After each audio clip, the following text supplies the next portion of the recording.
Yo, it's Waifu Belector, and I'm so sorry, but we're gonna talk more acquisition shit because, as you may or may not have heard, Square Enix has sold off quite a few studios and IP. Yeah, they went ahead and sold Crystal Dynamics, who is probably most well known for their reboot of the Tomb Raider series in 2013 and the sequel.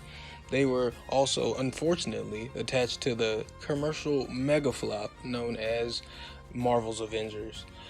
Square also sold Eidos Montreal, who are responsible for a couple of seemingly shelved IP, those being Deus Ex and Thief.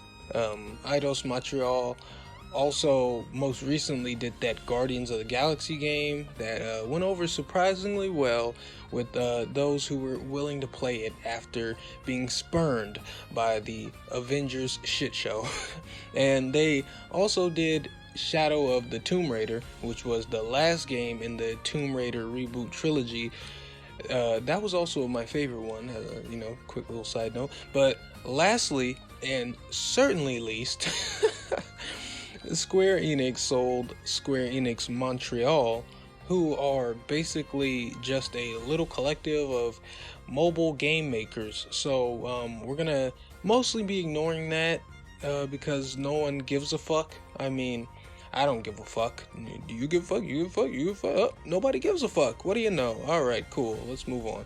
The thing about this is Square didn't just sell off these dev teams. They sold off all the IP attached to these dev teams.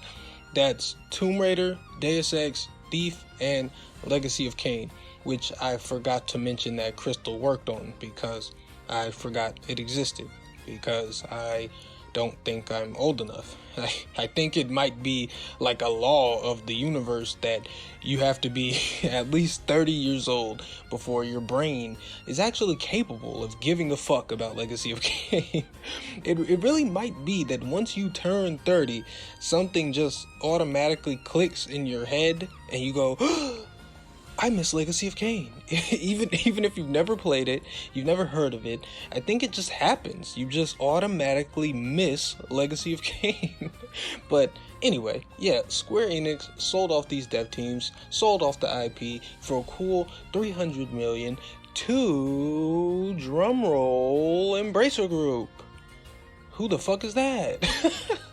I've honestly never heard of this corporation, but from what I gather, they don't really seem to have really any public perception attached to them or any public reputation, so it makes for a very unexciting buy. But they are definitely a behind the scenes major player. They even own Gearbox Entertainment, who we recently talked about.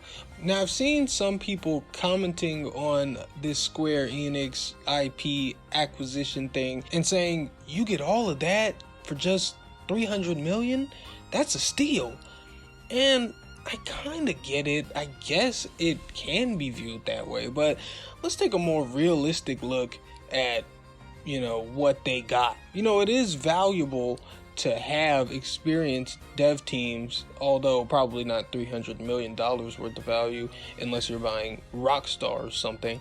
And, Deus Ex is notable in the gaming space, but hardly warrants anything of the sort. Legacy of Kain and Thief literally don't matter in the current gaming zeitgeist, so clearly, in my mind, the thing driving up the price on top of those dev studios is the Tomb Raider IP. Most people know what Tomb Raider is.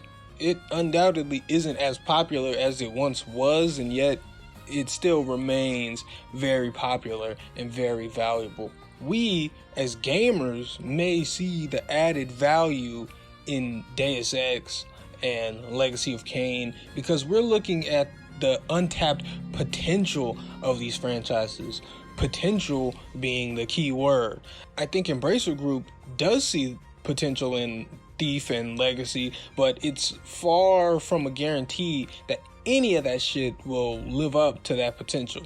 It's that lack of a guarantee that probably had Square keeping those IP shelved. When you sell me something, I'm only gonna pay for the guaranteed value of it. if I can fiddle with it and create something and make it better and increase its value, that's my hard work. That's me translating my own value onto this thing I bought that I thought had potential. No one's paying for dreams out here, bro, unless you buy NFTs. But don't sell me Thief and Legacy of Kain and tell me, what a steal. It's not a steal. The shit is barely worth a high five and a handshake. I'm gonna make it worth shit. Outside of Tomb Raider and to an extent Deus Ex, Embracer has bought a block of marble that is not and should not be currently valued at the worth of the statue they hope to carve from it. I hope that made sense. But yeah, this probably means mostly nothing for Tomb Raider. The sequel will probably just continue as planned, hopefully with less publisher meddling. I'm just assuming there was a lot of that at Square, but people are excited for what this can mean for Deus Ex, Legacy of Kain, and even Thief. There is now hope that they can be taken off of the shelf or revitalized in some way, and personally I have no ties to these franchises outside of like Tomb Raider, but if you take them out, dust them off, and present me with a cool, good-looking modern game, I'm gonna buy it every time. So cool, you know. So I hope we do see the revitalization of all of them, but only time will tell. Although it seems sort of promising, given the fact that Embracer actually acknowledged Legacy of Kain and Thief specifically as things they want to invest in. And maybe I'm just looking too hard into it, and they're just acknowledging something that they just bought, because why wouldn't they? But I don't know. We'll see. So yeah, that's all I've got. My thoughts on whatever the fuck this is. Waifu Selector. Go out, live life, be happy, and have some fucking integrity about yourself, huh?